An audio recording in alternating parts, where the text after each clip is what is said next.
Hello, I'm Ross Becker, the news director of KMIR. You know where the news comes first? Well, we're going to prove that again right now. As you can see, I'm in downtown Palm Springs, a lot of history down here. But when Steve Punier, the former mayor, was indicted recently on charges of corruption and bribery, well, a lot of people started talking. They wondered if all of the big construction projects downtown were going to come to an end. They wondered if they could even trust their politicians anymore. But we're going to get some of those answers tonight in a live broadcast from the Kimpton Hotel, which is still under construction here downtown. This program is called Rebuilding Trust, the Future of Palm Springs. Let's get started. This is a KMIR News special event, Rebuilding Trust, the Future of Palm Springs. Here's Gino Lamont and Hank Plant. Good evening, everyone. I'm Gino Lamont alongside KMIR News political analyst Hank Plant. Thank you for joining us for this special presentation of KMIR News, Rebuilding Trust, the Future of Palm Springs. Hank, before we get started and introduce our panel, let's do a quick recap of the history of this location and what it's take to get this far. We're on top of the new, soon-to-be-open Kimpton Hotel. You can hear a concert going on behind us here. Perfect timing. Just started before we hit air. And yeah, it's taken a long time, and we'll find out when exactly it's all going to be completed in a couple of minutes. That's right. All right, let's introduce our panel now. Joining us from Westman Development is Michael Brown. Thank you, sir, for being here. Palm Springs Mayor Rob Moon is with us as well. Council member J.R. Roberts also joining us, and of course, City Manager David Reddy. Thank you all for being here. Mr. Brown, I want to start with you. During District Attorney Hesteren's press conference where he announced that charges would be filed, he mentioned a statement that both Hank and I remember, immediately jumped to our pads to write it down because it was towards the end of the press conference. But he said, quote, "Some deals may need to be unwound or undone." Can you tell the citizens of Palm Springs right now that legally speaking, that is true or not true, that these deals may need to be unwound? No, I'm not a legal expert, and I need to refer that question to our legal team. Our attorneys have told us that no transactions need to be unwound, and we can move forward and open up downtown at the end of this year. You know, one of the things we wondered was, and any of you can jump in, we'll start with you, Michael, which is, have any financiers backed out or any retailers backed out since the scandal broke? I would like to answer this in such a way that I basically have been the face of Westman Development for the past 18 months when it comes to our lending relationships as well to all our tenant negotiations. So none of our tenants are concerned, none of our lenders. With the support of the council, who I reached out in the last 2 weeks to express the support for this project as well, everybody stays on board and nobody is asked to amend our relationships. Even more important, I have some exciting news to share a little later on, what kind of tenants are going to come to downtown. So everybody's very excited and motivated. All right, Mr. Mayor, now you came in a wave of change after the FBI crashed in the door of City Hall. What have you been doing to try to regain the trust of the citizens of Palm Springs? Well, our entire council has been very open and transparent in what we do. A lot of things like some real estate, anything has to do with real estate, we do it in open session, and if we have to do something in closed session, we report it out. So we're going over and beyond on transparency and openness with this council. All right. Are you guys going back over any contracts that have been done for development in the downtown or anywhere in Palm Springs? Are you going back and looking at contracts, Councilman? Well, we're not exactly reviewing the contracts, but it's important to know that this current City Council, in the beginning of this year, completely rewrote this project, and we dramatically scaled it down. We took about half the square footage out of it, and we also reduced the height of anything that will be developed from here on in. So we've taken a very active role in not only monitoring this project, but reforming it to be a better fit with Palm Springs and to ensure its success. David Reddy, do you have any concerns now that this project might come to a halt because of the legal problems, but also because of potential lawsuits that anybody could file? Well, there's no question there's complications here, but I think the thing to know is, you know, we've been working on this about 10 years, and this is a partnership with the city, and the citizens need to get what they bargained for. Their tax dollars need to be protected, and in all the agreements we've done, we feel very strongly that is the case. So there's a path to move forward, and obviously we're going to deal with every legal issue that arises, but there's a path to move forward because the alternative of not doing doing this project obviously would have significant impacts on our downtown. Right. City Manager, going back to you, talk a little bit about this project itself. Now, it's not without controversy. Even before the political corruption charges came to light, there were a lot of people that weren't happy about this from the very get-go. Well, I think if you go back beyond that, for 20 years that the vacant mall basically sat here, the citizens felt so strongly about getting it renovated, they passed Measure J, voting to tax themselves in a sales tax, because that's how important this project was. There's a significant amount of community involvement to get to where we were in the design, and as Councilman Roberts said and the mayor indicated, the new council, they made refinements that probably made it better, and so that's how we got to this point, and that's how we go forward. I would like to say something. I'm very happy and was very encouraged when the council came forward and wanted to amend the specific plan. And sometimes I felt the past project was too dense, too many with regard to height and square footage. So I think the project now is a much better scaled down project that fits much better into the Palm Springs new street grid and downtown. So I'm very excited to move this forward. And I think you saw on our special meeting that we had with part of our transparency at the convention center, we had like over 300 residents there. And we listened to all the questions and comments people had. But people saw that this city council, all 5 of us, are completely in line on this. We're completely in support of getting this project done. Because as JR said, this is very, very important to the future of our city. I think that most of the people I've talked to in Palm Springs about this want it done and are really afraid that the charges, the scandal, might somehow bring this to a halt. That's why I was asking. That must be one of your fears. When you say we want it done, we don't want to get it done. We want to deliver and over-deliver. This is going to be an absolute amazing project by the end of the year when it's going to open up. It's going to be a whole new experience for our local community and for our visitors. We're all going to be proud of this project. Michael, let me ask you a question. Now, John Westman is your father-in-law. He has dropped out of running the company, you say. Has he really dropped out? Does he come by the office? Do you talk to him? John Westman resigned from any decision-making, from all his management positions on all companies within Westman Development, and he decided consequently to take retirement and focus on other interests in his life.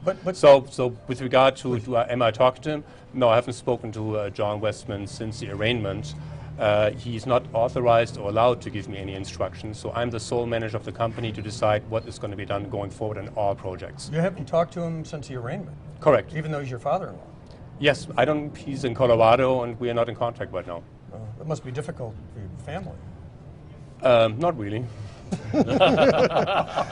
Going forward, though, Mr. Brown, tell us how you have had to sort of pick up the pieces, not only of this company, but this project, and get it going forward, because as Ginny Fote said not so long ago, it's not like we're going to tear this down and start over. So the ball had to be picked up. Tell us about that process. It's not so much picking up the ball. As I said before, John Westman basically was very involved in the details of the architecture of this building. He was here every day trying to look for details how to improve the building. That's his passion.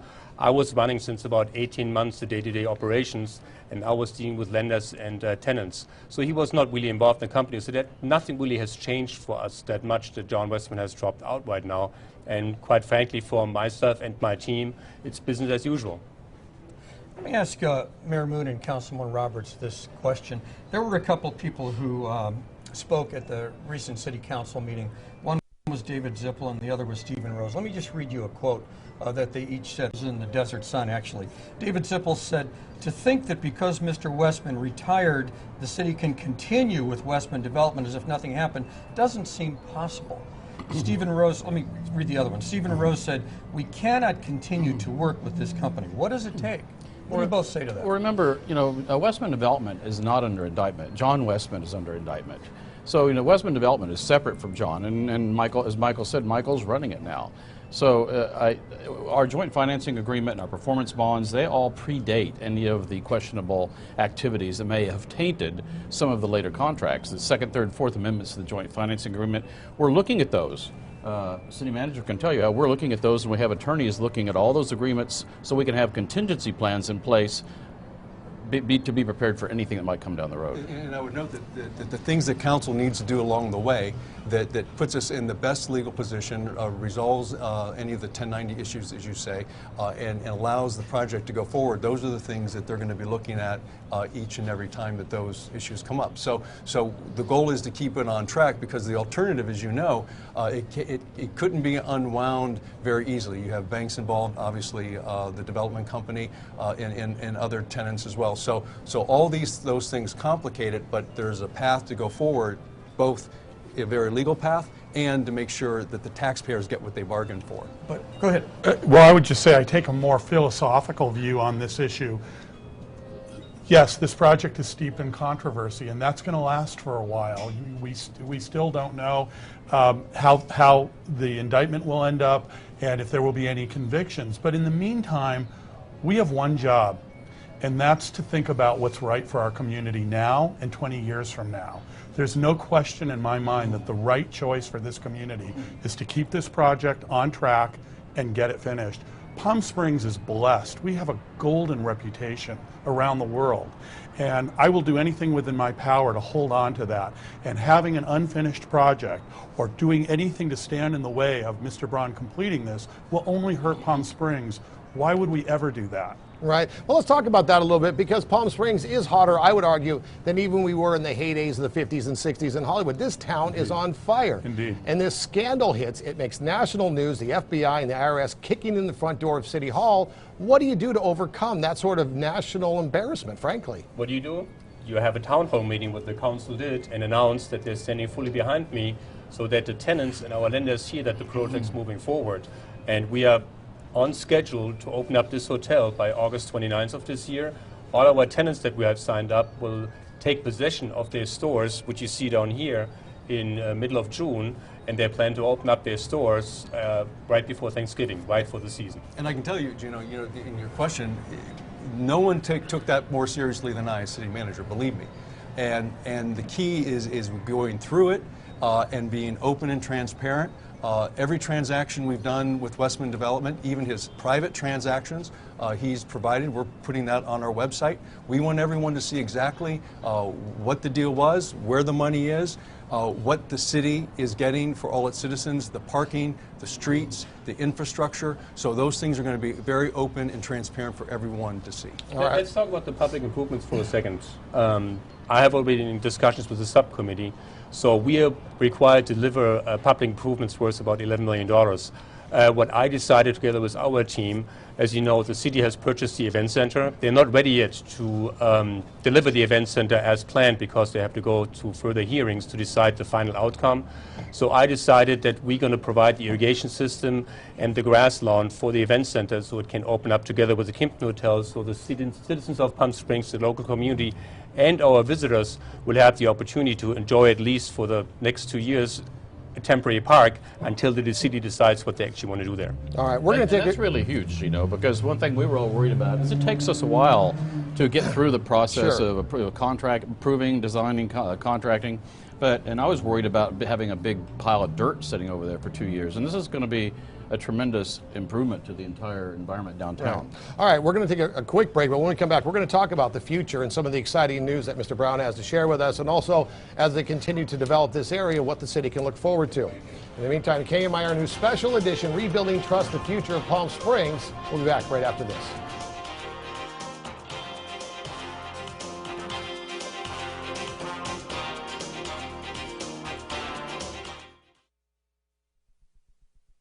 Come to Lulu California Bistro, the happening spot. Fabulous breakfast, the best of the Valley Sunday brunch, famous for delectable dinners, a great 12-hour happy hour, and a 3-course feast, just $16.99. There's always a party at Lulu. I'm attorney Walter Clark. If you've been hit and hurt in a collision, let me help you get what you deserve. Attorney Walter Clark is a trial expert. We could not have done this without Walter Clark. He's tough, he's always on your side, and he wins. His experience paid off big time. Thank God for Walter Clark. Nobody fights harder for you and wins. Call me at the 7s, 777-7777. Call me. I'll fight for you. The sun has powered the Earth for over 5 billion years. In 2013, Las Casuelas started harnessing this power by installing solar panels on their iconic Palm Springs restaurant. Why'd they wait so long? They were concerned how solar panels would look on their historic building. What changed their minds? Hot Purple Energy. We install aesthetic solar systems, sensitive to architecture and design. The best part, Las Casuelas now serves solar-powered margaritas. Hot Purple Energy. Solar. Evolved. This is the Fisherman's Grotto Oyster Bar and Grill, the only true oyster bar in the valley. A variety of delightful oysters, fresh daily, scrumptious, unique fresh seafood dishes, small plates like steak bites or crab and avocado egg rolls, premium cocktails without the premium price, 7 TVs and wine and tequila specials. Come to the original Fisherman's Grotto Oyster Bar and Grill with live jazz, blues, and R&B. Fisherman's Grotto, next to the original Fisherman's Market and Grill in Palm Desert. Snowbirds! Paul Everett's RV Country is having a spring clearance sale on all in-stock inventory. Save over $117,000 on a 2017 Integra Aspire 38M motor coach. Spring cleaning savings now at Paul Everett's RV Country on Gulf Center Parkway and Highway 111 in Indio. Welcome back, everyone, to this special KMIR News Report, Rebuilding Trust, the Future of Palm Springs. Now, we're sitting here on one of the top floors of the Kimpton Hotel in downtown Palm Springs, but this site itself actually goes back to the very beginning days of Palm Springs. There's a long history in the site. This was original site of Desert Inn, one of the very first resorts and hotels in this area. But by the 1960s, this site had given way to the Desert Fashion Plaza, which included high-end shops such as Saks Fifth Avenue. Now, many of those high-end shops ended up moving to El Paseo by the 1990s, leaving this mall empty and struggling. Eventually, John Westman and Westman Development took over the site in 2002, and then it sat empty for the better part of a decade until Westman and the city reached a deal to revitalize the site.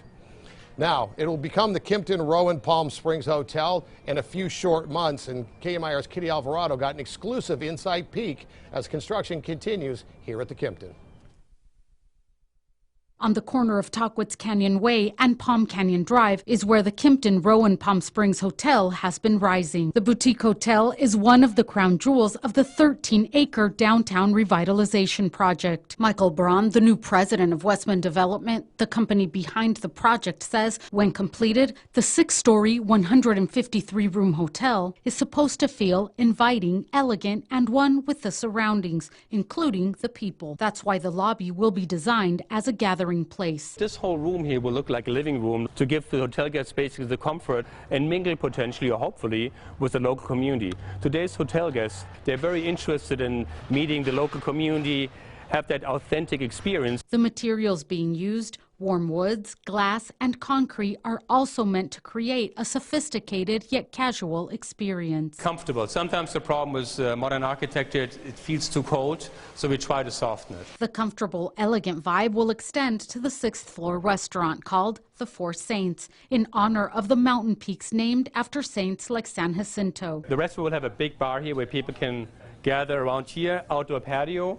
And then here will be furniture. It's not going to be like a restaurant seating. It's going to be more like a living room with couches. While every room will have a view of Palm Springs that will wow, the rooftop of the Rowan is meant to transport you to heaven in paradise. It's an experience that you cannot have anywhere else in Southern California. In Palm Springs, Kitty Alvarado, KMIR News. All right, thanks. Welcome back to our special. Gina Lamont and Michael Braun, the head of Westman Development, Mayor Rob Moon, Councilman J.R. Roberts, and City Manager David Reddy. Thank you for being here. Michael Braun, let me ask you one quick question about your role. I know you don't want to talk about the case, the scandal itself. Legally, you can't. I think it's fair. I want to be fair and remind people that the DA has said it is unlikely that you would face any charges at all, and I think people need to remember that. Having said that, the newspaper, the Desert Sun, did a profile of you this past week and referred to you as a tarnished middleman in a money chain. How did that make you feel? Didn't make my family and myself feel very good. However, I cannot comment or don't want to comment on this because our attorneys have instructed us for years not to comment on any pending investigations, and therefore I don't want to comment on your question. What I can tell you is, though, that we have cooperated with the investigation for the past 18 months and will continue to do so going forward. And that allows me right now to fully put all my focus on downtown and deliver this project finally to the community. All right. I want to ask City Manager a quick question. Back on September 1st, 2015, when the FBI and the IRS and other agencies are coming through the front door of City Hall, did you have any inclination as to why they would be there? I mean, what was it like for you guys in City Hall that day? It was tough. It was difficult, very difficult. You know, that's the last thing you ever want to see happen. But what we knew very quickly, obviously, because we didn't know what they were looking at, immediately we were in a position of, you know, what can we do to help, to cooperate? Anything you need to know is here, and that has been our position all along. That's been the position of the City Council, and I think that is what has helped us get to where we are today. So we're just staying positive, and you know, that aspect of government has to take care of itself. You know, they're going to play out what they need to do, and you see that occurring. What we have to do is stay focused on what's best for Palm Springs, and that's where I believe the City Council is. And as being city manager for 17 years now, you know, to get this downtown project to where it is, in addition to the convention center and all the new hotels, this is going to drive our local economy for the next 50 years. It's going to allow us to provide police and fire services and all the good things we need to do in this city. And Councilman Roberts, you must be worried about the impact on the reputation of Palm Springs. I mean, when that raid happened, September 1st of 2015, it was in the Times of London. I mean, we are an international city. If that had happened in a city of 43,000 in the middle of Pennsylvania, none of us would have heard about it. But Palm Springs is special, isn't it? Well, you know, that golden reputation, that international reputation cuts both ways. So as you point out, if we weren't who we are, we wouldn't have gotten that much press on this. So what I want to say about that is it was a dark cloud for all of us, and I can tell you, for those of us who came onto the council at that time, it was probably the worst thing that could have happened for us. We come into what looks like a very broken city. I have to tell you that one of the greatest moments for me in my time working with this council was when our great city manager and our city staff was exonerated, and there were no charges against our staff, and I was grateful, and frankly I knew that in my heart. And you know, this will sound odd, and I didn't plan to say this tonight, Hank, but you know, I feel very positive about this project. As I was a planning commissioner prior to being a councilman, I've been working on this project for the last 6 years solidly. One of the reasons I joined the council was to stay with this project. I will tell you that working with Michael Braun has always been a pleasure. The man has always been honest with us.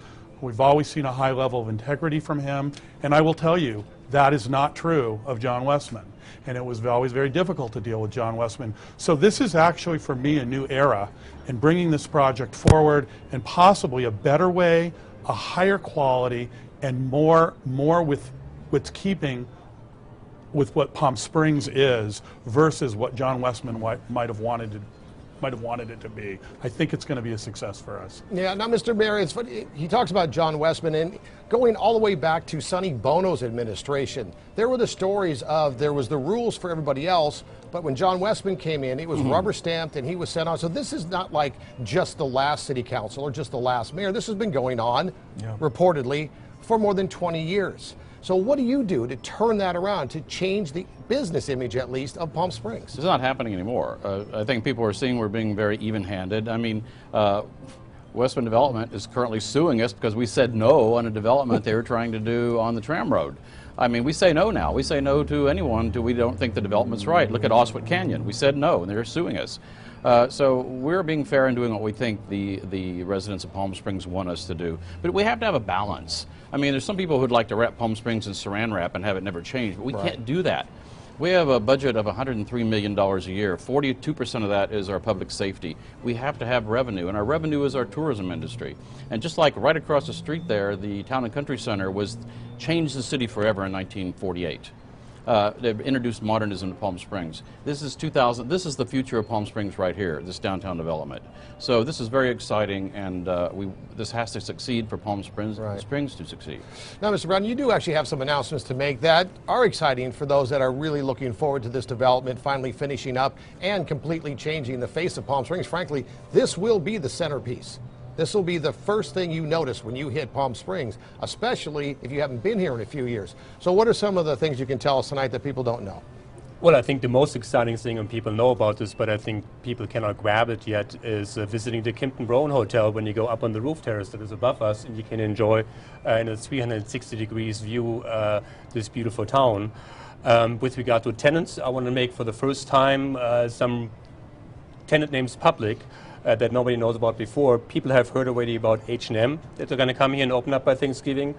Free People is coming, Francesca is coming, Stout Burgers out of Santa Monica is coming, and the restaurant out of Palm Desert, our Italian restaurant, will open up here in Palm Springs as well. El Corso.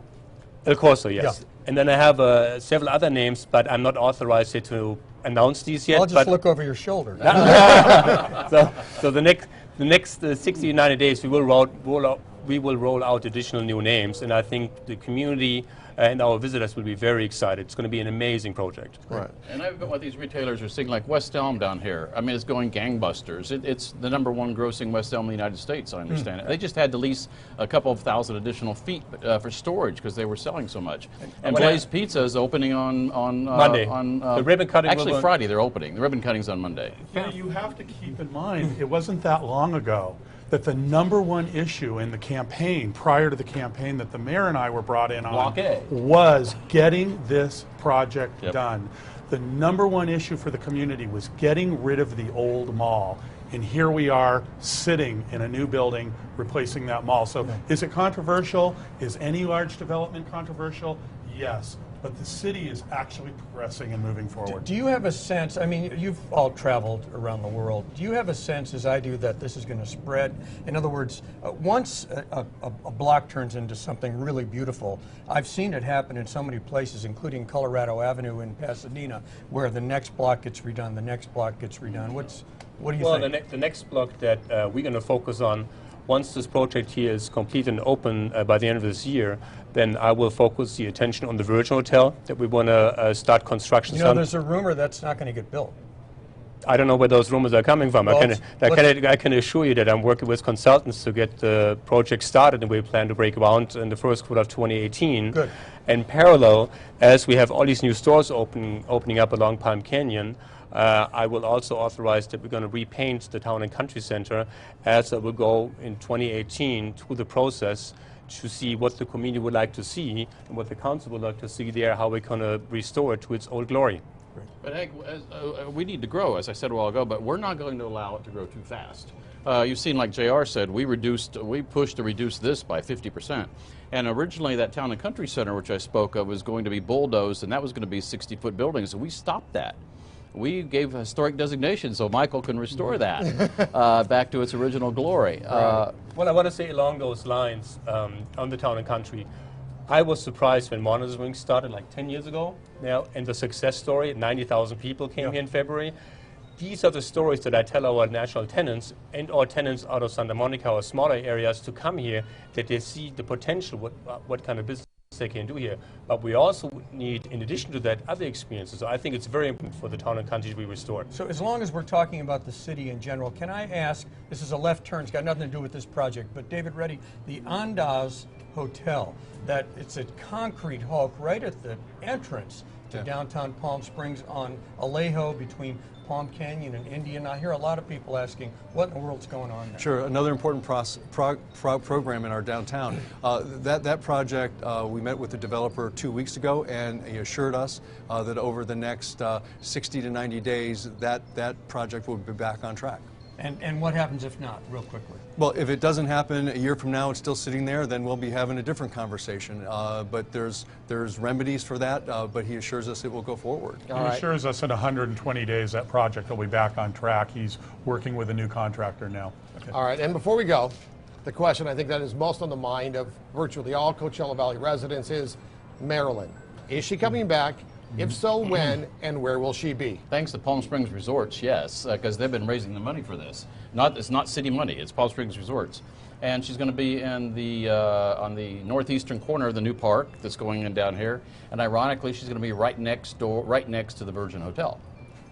Ironically. That does seem like an odd choice. But she's going to be a real addition to that end of the park, and the other end is going to be the Luminaire House, right, JR? Indeed, indeed. So Palm Springs is continuously adding tourist attractions, visitor attractions for people from within 200 miles to keep coming back to Palm Springs, and that's exactly what we want. All right. But you know, I want to state one thing. As we talk about all this progress and growth, one thing I can tell you is that I feel very honored to be part of a city and a council that is committed to maintaining the balance between not losing our small town character and all the things we moved here for, while at the same time we progress for a whole new demographic.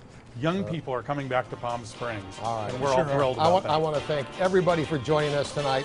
For Hank Plant, I'm Gino Lamont for KMIR News Special Edition. Thank you for joining us. We'll see you back here tonight at 11.